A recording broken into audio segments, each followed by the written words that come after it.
Bonjour frères et sœurs dans le Seigneur, c'est votre frère Michel Barry-Abraham, serviteur du Seigneur. Je viens vous parler ce matin de l'impact du monde sur l'homme, sur notre environnement, mais y compris sur les croyants. Je vous conseille de lire, je vais vous mettre des documents en même temps en vidéo, vous pouvez les prendre en photo et de vraiment méditer sur le sujet en étudiant la parole.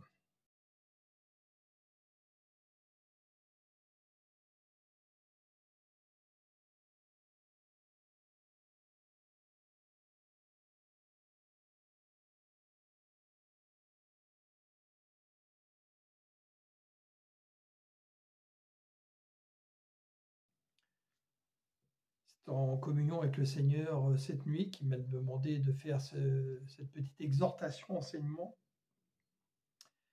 Et elle sera suivie après de comment travailler l'Église primitive et de façon totalement différente de ce que nous faisons aujourd'hui, ce qui fait aussi que justement l'impact du monde vient encore nous affaiblir dans le corps du Christ. Donc pour bien comprendre les choses, on va commencer par lire Jean 17 dans la version Sommer. À partir du verset 11, par exemple, mais lisez tout Jean 17. On devrait lire Jean 17 quasiment toutes les semaines, c'est un véritable trésor. Bientôt, je ne serai plus dans le monde, car je vais à toi. Mais eux, ils vont rester dans le monde. Père Saint, garde-les par le pouvoir de ton nom, celui que tu m'as donné, pour qu'ils soient un comme nous le sommes. Je vous déconseille fortement la version Louis II qui traduit n'importe quoi par rapport à ça et ça ne veut plus rien dire. On la lit en Louis II, je ne suis plus dans le monde et ils sont dans le monde, je vais à toi, par Père Saint, garde en ton nom ceux que tu m'as donnés, afin qu'ils soient un comme nous. Ça ne veut pas du tout dire la même chose.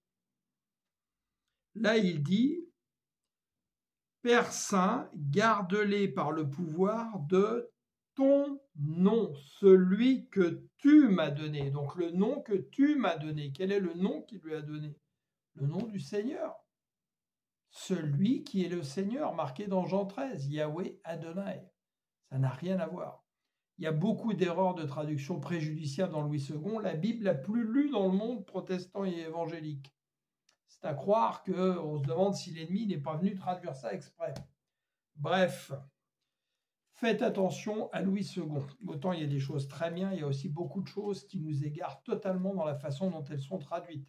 Comme par exemple, ne jugez pas pour ne pas être jugé. Alors dans les autres Bibles, c'est ne condamnez pas pour ne pas être condamné. Parce que l'homme spirituel juge de tout. Et il y a bien d'autres erreurs encore de traduction. Faites attention. Donc si on poursuit dans Jean 17, au verset 13, « À présent, je retourne auprès de toi, et je dis tout cela pendant que je suis encore dans le monde, pour qu'ils possèdent en eux cette joie qui est la mienne, une joie parfaite. Je leur ai donné ta parole, et le monde les a pris en haine, parce qu'ils ne lui appartiennent pas. » Si nous sommes en Christ, nous n'appartenons pas au monde. Nous sommes des gens passants, comme dit Pierre, passagers dans le monde. Mais il y a un but.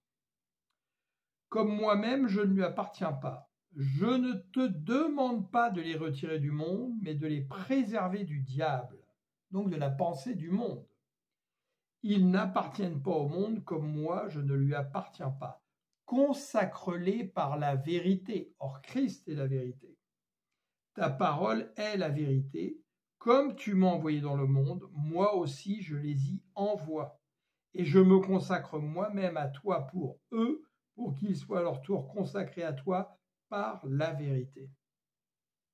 Alors pourquoi je vous dis ça? Parce que justement, on va voir l'impact du monde, donc de la pensée du monde, la pensée diabolique, la pensée de Satan, sur les hommes, sur notre environnement, et sur nous, les croyants. Et il faut en prendre conscience. Parce que si on n'en prend pas conscience, ça nous empêche, en fait, c'est ce qu'on a discuté toute cette semaine sur la Pentecôte. Je vous conseille de regarder aussi le message que j'ai livré lors de la Pentecôte, qui malheureusement n'a eu que peu de vues. C'est dommage. alors que certains m'ont conféré qu'il était vraiment très bien et qu'il amenait à réfléchir. Ça amène un filtre. Cet impact du monde amène un filtre en nous qui nous empêche de magnifier le Seigneur comme on voudrait. Et surtout, de laisser agir le Saint-Esprit, donc Dieu en nous, pour agir dans notre environnement selon le reflet de Christ que nous devrions être. Donc oui, Dieu est souverain. Il aurait pu décider de nous débarrasser de Satan et créer la nouvelle terre et les nouveaux cieux juste après la croix. Ce n'est pas ce qu'il a décidé. On le voit dans Jean 17 qu'on vient de lire. Il a voulu nous utiliser par la foi en tant que nouvelle créature, si on est baptisé et né d'en haut par le Saint-Esprit, comme ses ambassadeurs, avec son Saint-Esprit à l'intérieur de nous. Donc Dieu a besoin de nous. C'est lui qui agit en nous. Nous devons nous remettre à lui pour qu'il agisse en nous. Mais il a besoin de nous en même temps, pour agir à travers nous. Et ça, je crois que beaucoup ne l'ont pas compris. C'est pour ça qu'on n'impacte pas le monde et que c'est la pensée du monde qui nous impacte, qui impacte nos églises, qui impacte les croyants et qui impacte bien évidemment ceux qui sont dans le monde et qui sont encore dans le monde. C'est pourquoi l'ennemi gagne du terrain partout, il faut être clair. Et la Bible ne dit pas le contraire, sinon il n'y aurait pas l'Apocalypse, il n'y aurait pas « Je vous ai prévenu d'avance », il n'y aurait pas Matthieu 25, le jugement des nations, et il n'y aurait pas « Quand je regarderai, trouverai-je encore la foi », il n'y aurait pas beaucoup d'appelés mais peu d'élus, etc. Soyons clairs. Donc, ce qui veut dire que nous avons un rôle à jouer dans le monde avec l'aide du Seigneur qui habite en nous par son Saint-Esprit. Et pour cela, donc, travailler plus en esprit que dans la chair. Jouons-nous vraiment ce rôle? Voilà la question que nous devrions nous poser. Alors, j'ai fait un petit tableau que je vais vous mettre sous les yeux, avec 2 colonnes. L'impact du royaume des cieux en nous et l'impact du monde d'une manière générale, mais qui va agir malheureusement sur les croyants, et ce qui fait qu'on est limité dans nos capacités alors que Dieu vit en nous avec les capacités de Dieu comme il est écrit dans l'Écriture.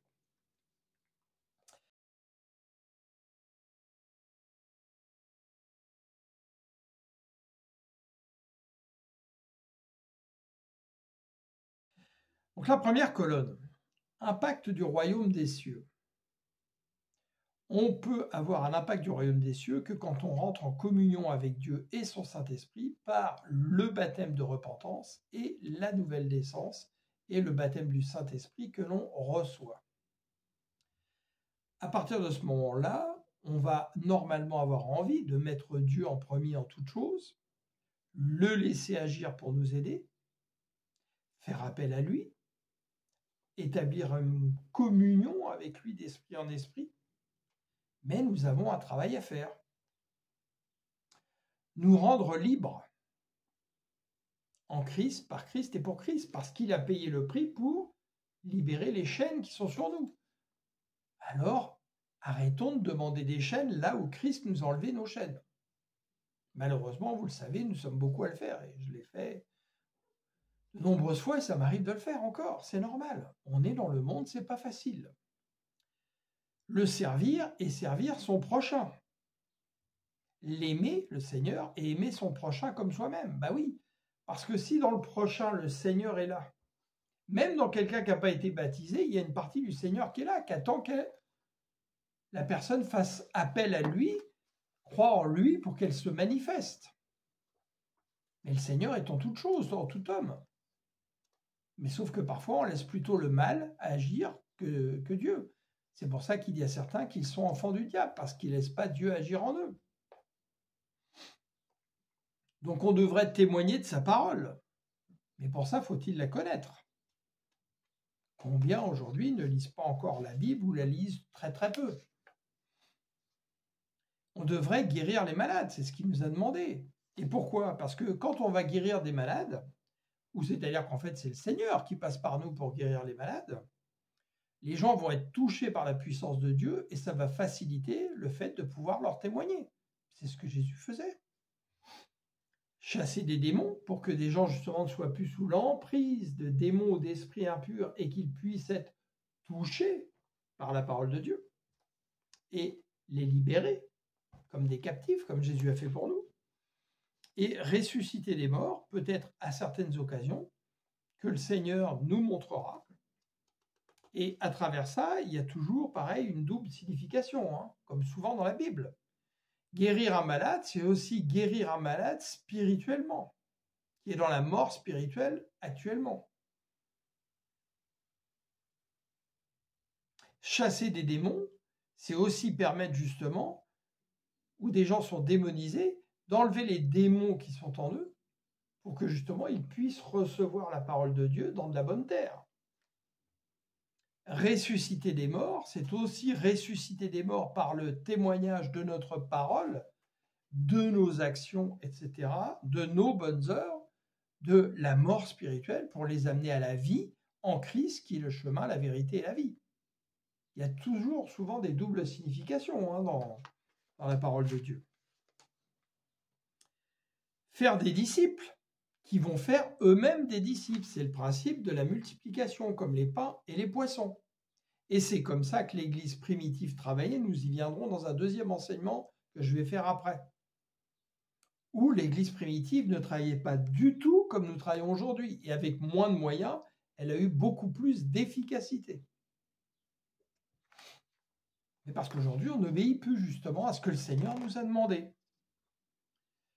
En tant qu'ambassadeur, de marquer notre environnement avec les valeurs du royaume. Et donc, travailler, assujettir avec les valeurs du royaume, gagner des territoires sur le monde. Or, aujourd'hui, c'est l'inverse, c'est le monde qui gagne du terrain sur les enfants de Dieu. Parce que beaucoup, nous sommes chrétiens, mais nous ne sommes pas enfants de Dieu. Nous ne manifestons pas, en fait, la qualité d'enfant de Dieu. Alors si déjà on est dans ces préambules, qu'est-ce que cela devrait nous apprendre? Eh bien, de se désoccuper. Et vous allez comprendre pourquoi quand on va voir la colonne de l'impact dans le monde. Et remettre nos priorités en ordre. Parce que si on est tout le temps occupé, comment on va pouvoir parler à notre prochain, nous édifier les uns les autres, aller témoigner, à faire toutes les choses que le Seigneur nous demande? Ça va être très compliqué. Tout a été fait par la parole. Je vous laisse lire Jean 1. Rien n'a été fait sans elle. C'est pas marqué, tout a été fait par des SMS, par des émoticônes. Vous imaginez là? Lisez la Genèse 1 là, avec des émoticônes ou des SMS mal orthographiés. Waouh! J'ose pas imaginer à quoi ressemblerait le monde, hein, la création du Seigneur. Donc nous devons échanger, nous parler avec la bouche là, avec les sons que ça procure, pour nous édifier, nous exhorter, nous reprendre, nous corriger, nous confirmer des choses que nous avons reçues en révélation, nous conseiller.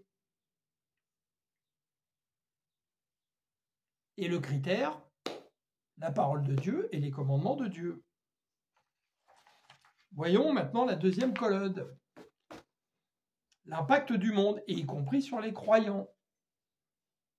Et j'espère que dans cette vidéo, comme j'ai pu le faire et que je le fais même encore régulièrement, parce que des choses du monde m'impactent, parce qu'on vit dans le monde, vous vous poserez cette question pour vous dire « Waouh, tout ça, je me reconnais là-dedans, qu'est-ce que je peux faire pour que ça cesse ?»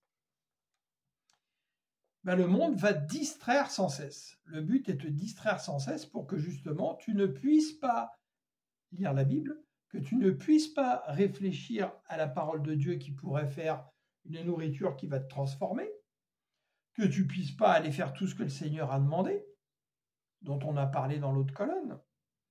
Et qu'est-ce qu'il va faire en nous distrayant sans cesse? Ben, créer un manque de temps. Par des occupations, des obligations, et j'en passe.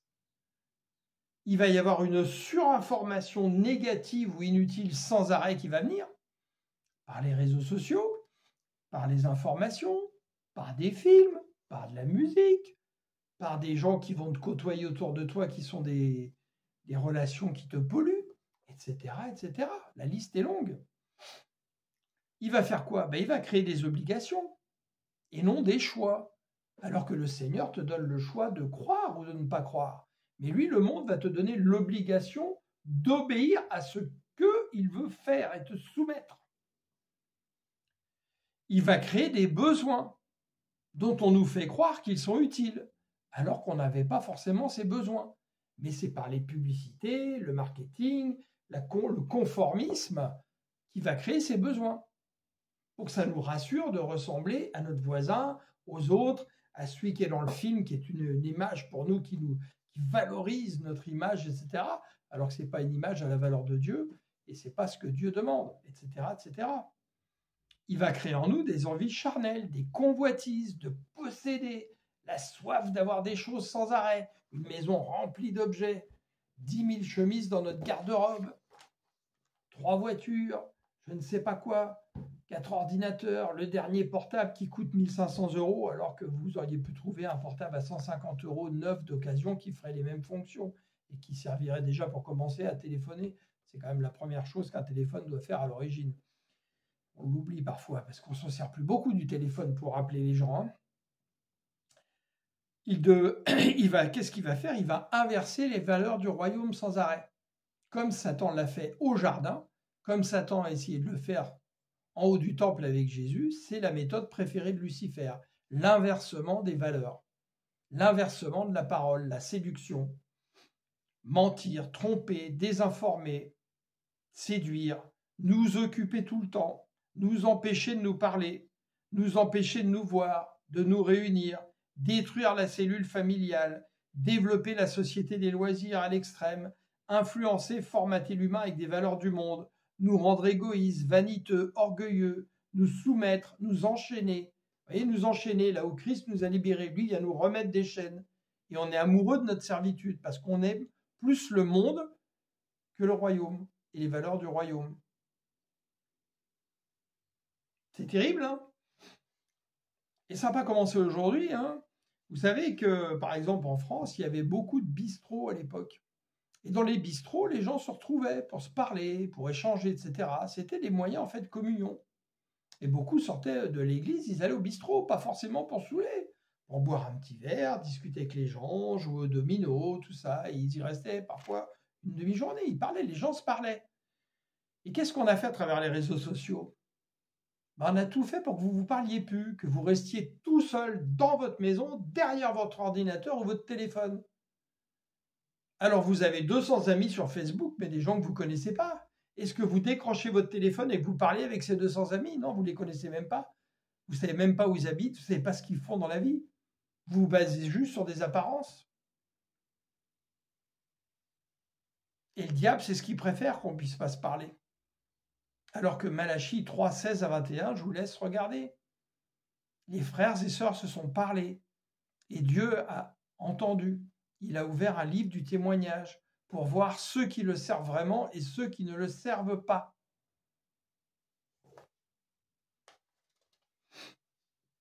Alors les conséquences de tout cela, on n'a plus de temps de qualité pour les autres. Nous ne nous parlons plus ou très peu.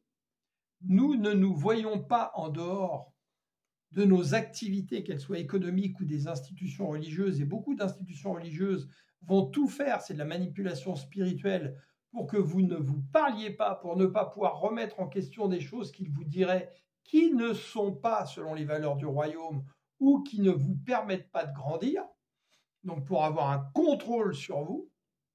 Or, ce n'est pas comme ça que travaillait l'Église primitive, on va en parler après. L'Église primitive travaillait essentiellement dans les maisons,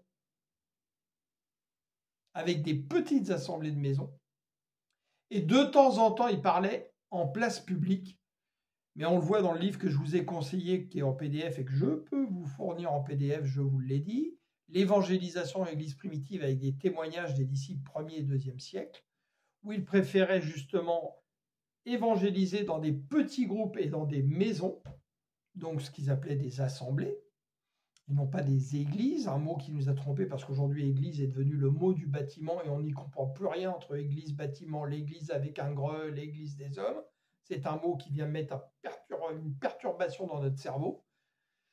Donc dans des assemblées, Et on le voit, vous le verrez dans le prochain enseignement quand on va en parler sur les assemblées de maison, que en fait, on a traduit aujourd'hui par l'église de Corinthe, l'église de des Thessaloniques, l'église colossienne, etc., etc.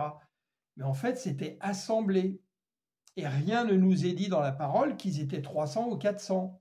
Au contraire, il y a des choses qui nous montrent que parfois ils étaient peut-être que 20 ou 30 ou 40, parfois même moins. Et qu'est-ce qu'ils faisaient justement? La multiplication. Dans la même région, ils créaient une autre assemblée et une autre assemblée avec un disciple qui était devenu quelqu'un capable de faire des disciples et ainsi de suite. Et si vous faites 200 000 assemblées de 20 personnes, vous allez avoir beaucoup plus de résultats que 2 assemblées de 10 000 personnes.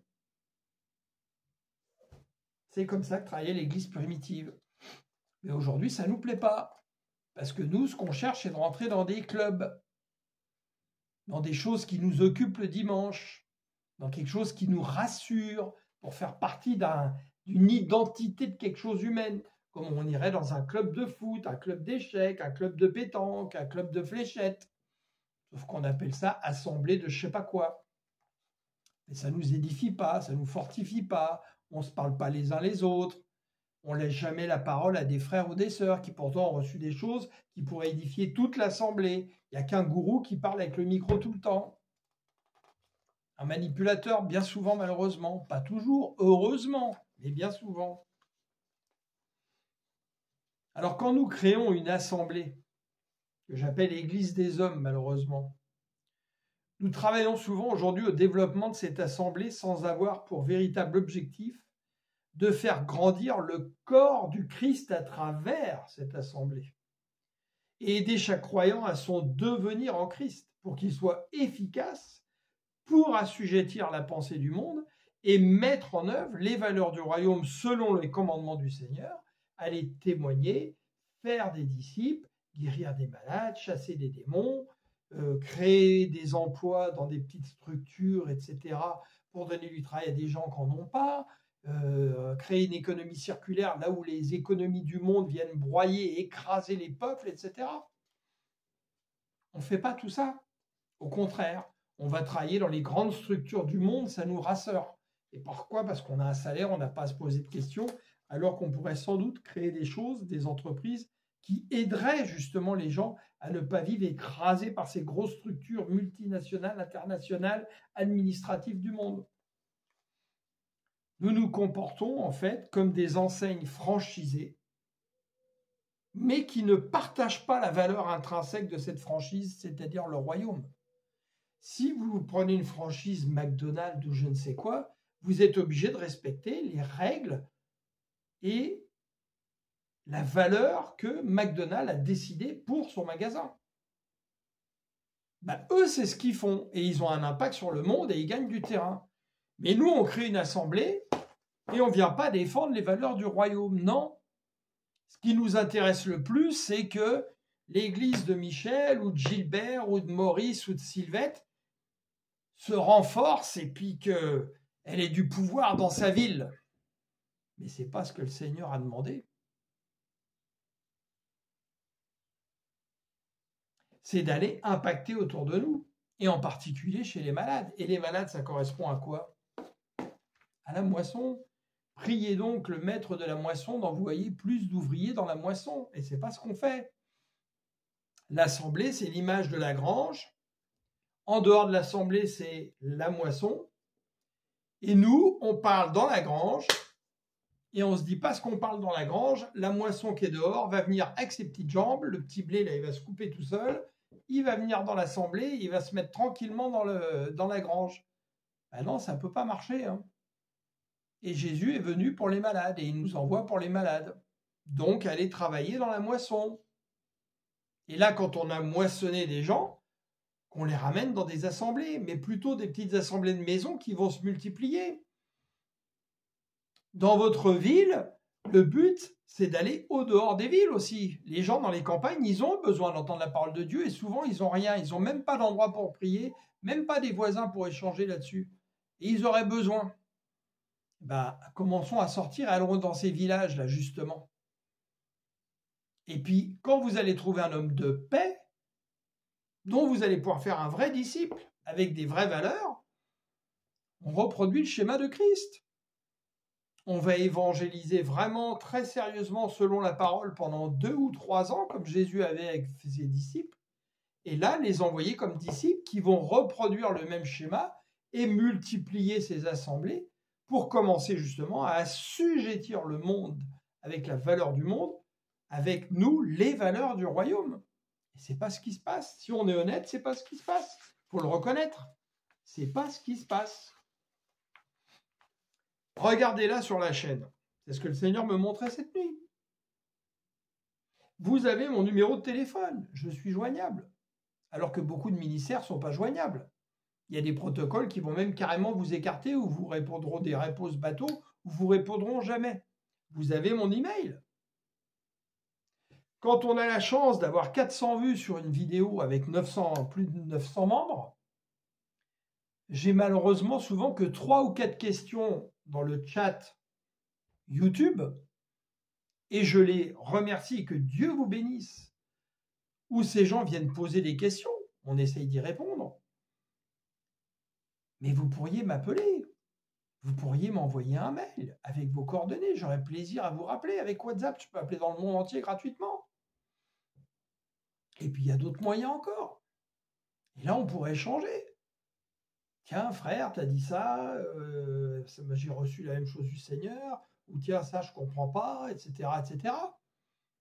Vous pourriez me dire, tiens, frère, t'as parlé de guérir les malades. L'autre jour, je suis allé à Lomé, au Togo, dans la rue, et j'ai pas osé. J'ai vu des malades, mais j'ai pas osé. Qu'est-ce que je peux faire, machin? Ou alors, tiens, j'ai essayé de prier pour la personne, mais ça n'a pas fonctionné. On en parle, peut-être qu'on n'a pas agi de la manière où il fallait agir. Et puis à la limite, tu pourrais me dire aussi, tiens, je prévois de sortir vendredi à midi dans tel pays, etc., pour essayer justement de voir un peu, là, d'aller guérir des malades dans la rue. Est-ce qu'on peut s'appeler par WhatsApp? Et puis ensemble, on va voilà, et puis on va regarder. Puis je vais peut-être te dire, non, c'est pas ce qu'il ne faut pas faire comme ça. Parce qu'en fait, c'est nous, avec autorité, qui devons prier pour que Jésus passe à travers nous, pour guérir les malades par notre foi. Pas dire, Seigneur, est-ce que tu peux guérir la personne? Parce que ce n'est pas ce qu'il appelle à faire. Et puis, il y a plein d'exemples. Et puis là, résultat, on pourrait s'édifier, se fortifier, vous voyez. Et puis, on commencerait à se connaître, avec des visages l'un en face de l'autre, avec des voix qu'on connaît, où vous me donneriez des choses qui m'édifieraient, qui me fortifieraient, et puis ainsi de suite, avec l'autre frère X qui pourrait en parler, etc. Et puis, on pourrait peut-être se faire justement des Google Meet ou tout ce que vous voulez, où la première fois, on sera peut-être 5 frères, puis un jour 10, 20, 50, 60, 100, 200, et où on pourrait débriefer, par exemple, le mois. Qu'est-ce que vous avez vécu ce mois? Qu'est-ce que vous avez vécu dans le monde, par exemple, qui vous a vraiment opprimé, écrasé? Comment vous avez pu vous en sortir? Est-ce que vous avez loué le Seigneur? Est-ce qu'il est venu faire quelque chose pour vous? Quelles sont les révélations que vous avez reçues? Comment vous avez pu impacter ce mois-ci, par exemple, le monde avec les valeurs du royaume? Qu'est-ce que vous avez fait? Est-ce que certains ont des idées? Qu'est-ce qu'on pourrait faire, etc. Un vrai échange qui pourrait faire en sorte que l'union fait la force, au lieu de rester chacun dans notre maison derrière notre ordinateur. Et puis un jour, peut-être qu'on arriverait même à se voir dans une place publique, dans un pays qu'on choisira, qui pourra changer, où on sera 50, 60, 100, 200 frères, avoir le plaisir de se faire l'accolade, le baiser fraternel, s'édifier, se fortifier. Voilà ce qu'on devrait faire. Eux, dans les loges, ils le font. Vous voyez, le club Bilderberg se réunit pour impacter le monde, la trilatérale se réunit pour impacter le monde. Mais nous, on n'est pas capable de faire ça. Alors qu'on a la puissance de Dieu en nous. Alors Dieu est souverain. Mais nous, on a quelque chose à faire aussi. Dieu, il a joué son pion. Il a joué le Christ à la croix. Après, il a joué notre pion, le Saint-Esprit qui est venu en nous. Mais nous, on joue quoi comme pion, là? On est sur une partie avec des joueurs. On fait quoi, nous? Maintenant que Dieu agit, nous, on fait quoi? Est-ce qu'on va se décider à l'avancer, notre pion? Je voudrais vraiment vous interpeller sur la question. Et le résultat, c'est ce qui est annoncé d'avance. Hein. Luc 18, 8, moi je vous dis qu'il défendra leurs droits promptement. Il parle de Dieu. Seulement lorsque le Fils de l'homme viendra, trouvera-t-il encore la foi sur la terre? Moi, ça me fait frémir quand j'entends ça de la bouche de Dieu. Ça devrait nous faire frémir. C'est en rapport avec tout ce que je viens de vous parler. Hein. Et il raconta aussi une parabole pour ceux qui étaient convaincus d'être justes et méprisaient les autres. Ben oui, parce qu'en fait, souvent, parce qu'on va à l'église, parce qu'on lit la parole, on a l'impression qu'on est parfait. Mais on est loin de l'être parce qu'il y a plein de choses qu'on devrait faire et qu'on ne fait pas, qui devraient impacter le monde avec les valeurs du royaume. Et je m'accuse en premier en demandant pardon au Seigneur et en lui demandant de m'aider pour cela. Et dans Matthieu 22, 13, alors le roi dit au serviteur, liez-lui les pieds et les mains et jetez-le dehors dans les ténèbres où il y aura des pleurs et des grincements de dents, car il y a beaucoup d'appelés mais peu d'élus. Puis il y a le jugement des nations, l'Apocalypse, les « je vous ai prévenu d'avance, que personne ne vous égare ». Vous voyez ? Donc c'est quand même important de comprendre tout ça. Alors pour conclure ça, je voudrais qu'on puisse lire ensemble Matthieu 7, parce que c'est aussi pour ça qu'on n'agit pas comme il faut. C'est aussi pour ça qu'on laisse le monde nous impacter, y compris dans les assemblées, parce que le monde, il n'est pas idiot, hein, sachez-le bien, en particulier les loges franc-maçonniques. Et ils ont pris le contrôle de beaucoup d'églises parmi les plus grandes aujourd'hui, quel que soit le nom que vous leur donniez, le courant que vous leur donniez, pour pouvoir vous prêcher un autre Jésus, un autre esprit, un autre évangile, tout en disant au nom de Jésus. Parce qu'ils ne veulent pas qu'on grandisse justement et qu'on laisse le Saint-Esprit se déployer en nous pour être des vrais imitateurs de Christ sur la terre. Donc, dans n'importe quelle assemblée où nous allons, nous devrions sentir très rapidement une transformation en nous avec l'aide du travail que nous faisons nous-mêmes chez nous par la parole et justement l'aide que nous devrions nous apporter les uns les autres et sentir que nous progressons.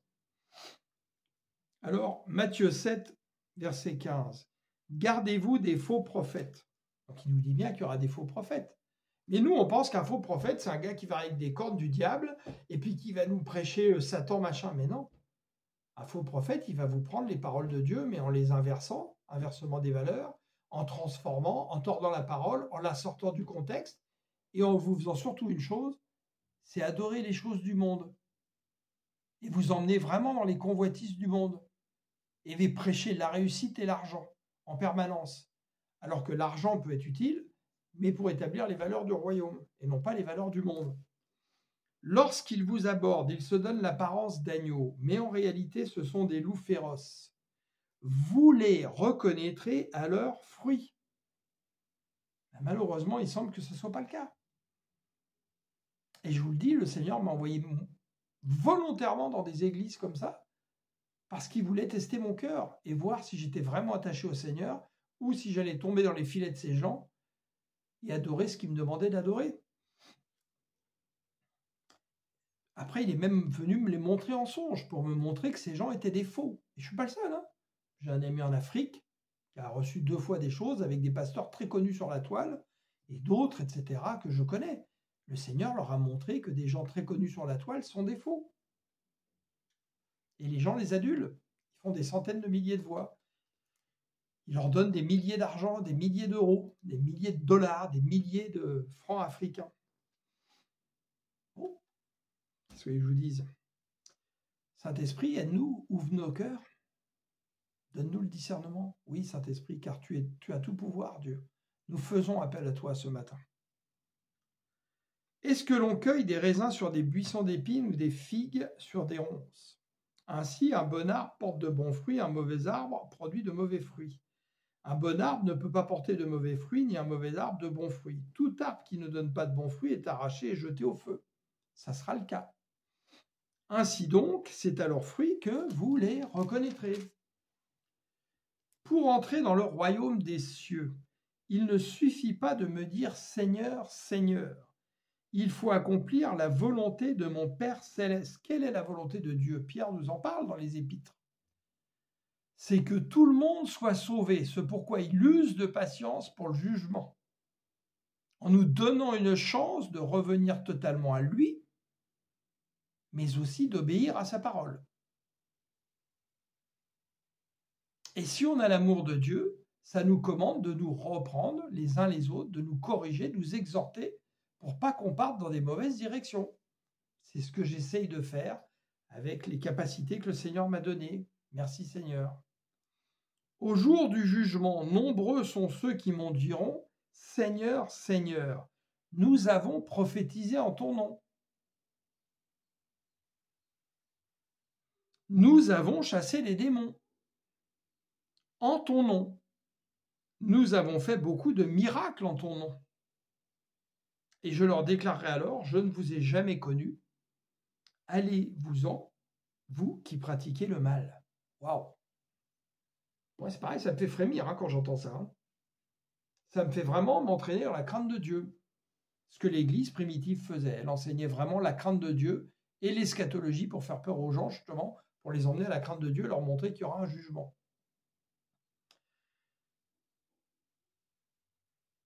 Et par exemple, justement, on en a parlé l'autre jour, nous devrions garder une partie de nos biens, puisque nous devons aimer notre prochain, parce que le Seigneur est dans notre prochain,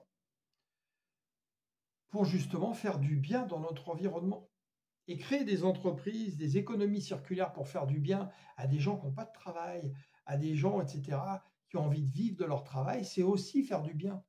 C'est plus efficace que de donner une dîme de votre assemblée dont vous ne savez pas ce qui va être fait avec cet argent. Et que parfois vous n'avez même plus d'argent vous-même pour agir dans votre environnement. Que vous dit le Seigneur? Je poursuis, verset 24. C'est pourquoi celui qui écoute ce que je dis et qui l'applique ressemble à un homme sensé qui a bâti sa maison sur le roc, donc le rocher de l'Éternel, Jésus. Pourquoi je finis par ça? Puisqu'après on va parler des assemblées de maisons, justement. Et là, on voit le mot maison. Le mot maison a plein de sens. Quand Pierre dit « Sachez, maison d'Israël », la maison d'Israël, c'est le peuple d'Israël. Si vous êtes né de nouveau, vous êtes du peuple d'Israël. La maison a plein de sens. Et vous êtes vous-même une maison. Donnez les clés de votre maison au Seigneur, pour que ce soit vous qui habitiez dans sa maison. Parce que si le Seigneur n'était pas là, vous n'existeriez même pas. Et là, il va prendre soin de cette maison. Il va nous aider à prendre soin de cette maison. Il a plu à verse, les feuilles ont débordé, les vents ont soufflé avec violence, ils se sont déchaînés contre cette maison. Elle ne s'est pas effondrée car ses fondations reposaient sur le roc. Là, il nous parle des tribulations à venir. Donc les tribulations déjà que nous vivons sans cesse dans le monde, où il nous arrive malheureusement des mauvaises choses. Mais si on a établi nos fondations sur le Seigneur, la maison ne va pas s'écrouler, alors que sinon elle va s'écrouler rapidement.